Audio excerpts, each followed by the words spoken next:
لایزوت لري او هغه په مستقیم مذاکراتو کې به طالبانو سره شریک سي. افغان ولس 2 کاله مخکې د اوربند او دا د اوسې د اورکم خوند ولیده. اوس ټول ولس دایمي اوربند او دایمي سولې ته سترګې په لار دي. موږ او تاسې او طالبان باید د ولس دا پاکه او سپېڅلې هیله او غوښتنه پوره کړو. اینجا میخواهم به وضاحت کامل بگویم که تمام مواد توافقنامه ایالات امریکا و طالبان مشروط می باشد. مواد این موافقتنامه زمان قابل تطبیق است تا طالبان همه تعهدات مندرج در آن را عملی سازد. مثلا یکی از شرایط تعداد و موجودیت نیروهای خارجی در افغانستان است که بستگی به این دارد تا دیده شود که طرف مقابل به تعهداتشان چقدر پابند میماند. برای معلومات شما باید بگویم که پیشنهاد کاهش نیروهای خارجی را در افغانستان اولین بار من مطرح کردم، به خاطری که 94% عملیات ها را نیروهای امنیتی و دفاعی افغان پلان و به شکل مستقلانه عملی میکنند که این خود ارتقا و بالا رفتن ظرفیت نیروهای امنیتی و دفاعی ما را نشان میدهد. من به نمایندگی از دولت جمهوری اسلامی افغانستان سال گذشته برای رئیس جمهور محترم ایالات امریکا آقای ترامپ نامه فرستادم و در آن مطرح کردم که با در نظر داشت بالا رفتن ظرفیت نیروهای امنیتی و دفاعی کشور، حکومت افغانستان آمادگی به خاطر کاهش تدریجی نیروهای ایالات متحده امریکا را دارد که این روند طبعا کمک میکند تا هزینه‌های مالی ایالات متحده امریکا در افغانستان کاهش پیدا کند. من یک بار دیگر به نمایندگی از مردم افغانستان، از کشورهای عضو سازمان ناتو و دولت و مردم امریکا به خاطر حمایت‌های مالی و نظامیشان تشکر میکنم. حالا به اجازه شما میخواهم برای دوستان خارجی چند حرف به زبان انگلیسی بگویم.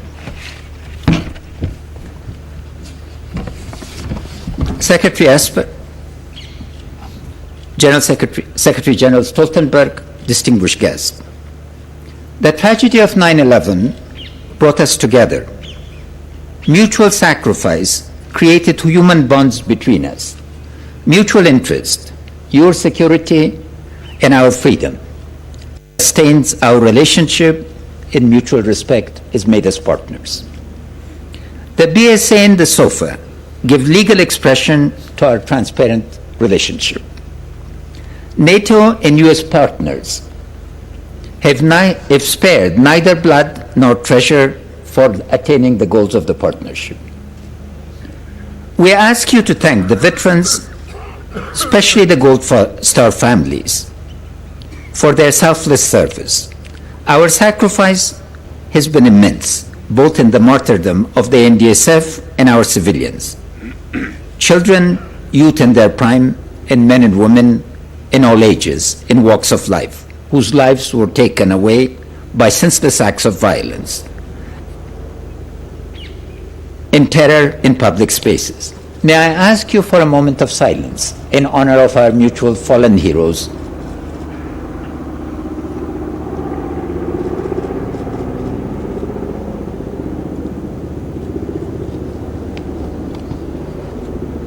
Overcoming the past. Our people can mark it as the time when our quest for sustainable and dignified peace moved from desirability to feasibility and credibility, both for the living generations and the future generations to come. We, the people and the government of Afghanistan, and you, our international partners, are in full agreement and alignment on the need for seeking a political solution to the conflict with the Taliban. We have the political will and the capacity to make peace because of the resilience of our society, the dynamism of our economy, and the capability of our state. An indication of our resilience as a society is the return of over 10 million of our displaced population and refugees during the last 19 years. Around 4 million of them returning during the last 5 years alone.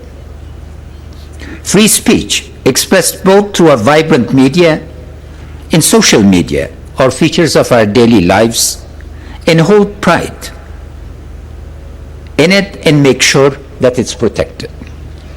Our egalitarian ethos finds expression in national dialogue, with the tradition of Loy Jirga adapted as a mechanism of national discussion and consensus building. Our demographic profile, with 75% under 30, makes the country one of the young people. Our women, creative, dynamic, and strong, think and speak for themselves. We've become a true stakeholder society, discussing peace vigorously. Our inclusive, productive public discussion has turned the interrelated notions of constitution, republic, citizenship, and freedoms and rights into keywords in our social discourse and narrative of our collective identity as Afghans today. During the historic 2018 ceasefire, our society demonstrated the capacity for embracing the future, engaging tens of thousands of Taliban fighters in conversation without a single incident of abuse, revenge, or violence. Our societal capacity for peace, tolerance, and forgiveness comes from our abiding belief in the injections of Islam. Our ulama have been champions of peace and our rights and freedoms. The alignment of views between the ulama and the women in the dialogue with Taliban has been truly inspiring. Our ulama created the enabling conditions for the 2018 ceasefire when 2,907 of them issued a fatwa urging peace and ceasefire. I therefore quickly ordered a ceasefire. The Taliban accepted. Thereby, we had a true feast celebrating the end of the month of Ramadan in 2018. Our private sector is engaged vigorously in peace.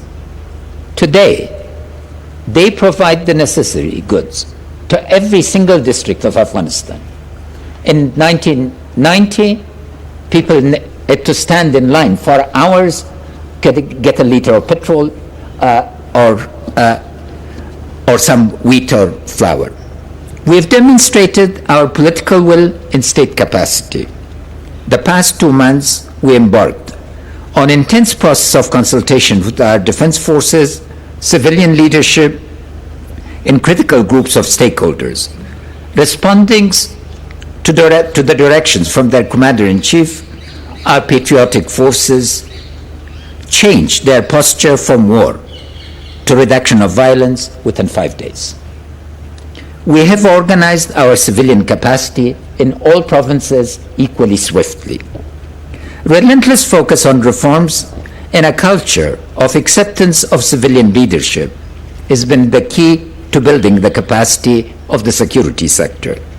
Defying predictions that the NDSF will not be able to fill the vacuum left by the departure of over 125,000 ISAF forces in full assumption of security by ourselves, we've gone from strength to strength, and thank you for the resolute support mission, and I salute General Miller and the previous commanders. NDSF's strength, functioning as the protector of our constitutional order and protector of the rights and obligations of their fellow citizen, gives us the confidence to pursue sustainable peace. Your ongoing support to the NDSF, Dr. Esper, Mr. Stoltenberg,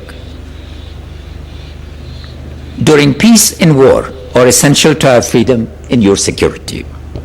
Our brave women are increasingly serving along the men in the NDSF. Peace has been an integral component of our vision and program of action for securing the future of our country as an effective state, unified nation, and prosperous country. End of 40 years of violence is the primary objective of our society. Peace is the process for achieving this objective, a process that would not lead to the stated objective and merely change the scale and scope of violence is therefore not likely to receive strong public support. Given the stated divergence between the Taliban and us, we need to agree to a fair and transparent process for reaching agreement and convergence. We are confident that we have a national consensus on peace. Our confidence derives from 5 years of intense consultation. The ulama, women and youth have convened national level gatherings of stakeholders giving expression to their hopes and fears.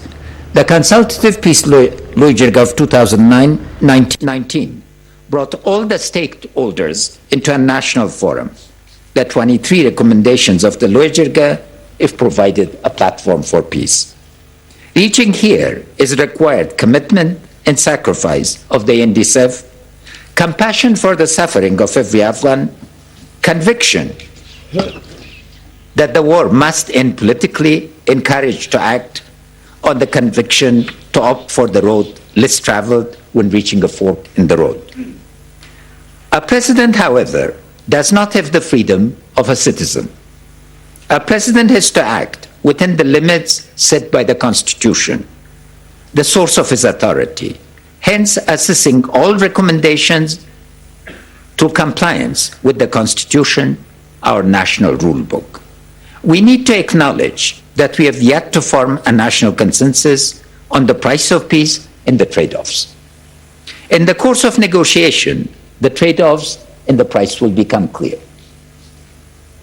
The nation will then have to make a decision through the parliament, a Loijirga, or a referendum. Every Afghan citizen is a stakeholder in the peace process. To ensure inclusiveness, we will engage in an intensive round of consultation in the next 7 days on how to balance effectiveness, inclusion, authority, and capabilities. I would like to thank President Trump for his stewardship of the South Asia strategy and for engaging. We appreciate the willingness of the United States and our NATO partner to discuss the question of sanctuary provided by Pakistan to the Taliban as an armed group. Our agenda for discussion with the Taliban will be wider than their discussions with the United States. They should be ready to discuss their relationship with the state and non-state sponsors, a verifiable system for cutting off their ties with all transnational terrorist groups, their dependence and involvement with narcotics and other transnational criminal organizations positively. We have an exciting agenda for putting an end to 40 years of violence and joining forces. Afghan सदर अशरफ गनी काबुल में press conference कर रहे हैं। उन्होंने कहा कि माहदे में अहम किरदार अदा करने पर एक तरफ जहां अमरीकी वज़ीर दिफा का शुक्रिया अदा करते हैं, इसके साथ साथ उन्होंने कहा कि पाकिस्तान और दीगर ब्रादर मुल्कों के ताउन को भी कदर की निगाह से देखते हैं। अफगानिस्तान के सदर अशरफ गनी का कहना था कि अफगानिस्तान का हर शहरी इस अमन प्रोसेस का हिस्सा है और मौजूदा नस्ल ने आने वाली नस्ल के लिए अमन कायम करके अपनी जानों की कुर्बानी दी है। उन्होंने कहा कि अफगानिस्तान की मौजूदा नस्ल ने आने वाले जो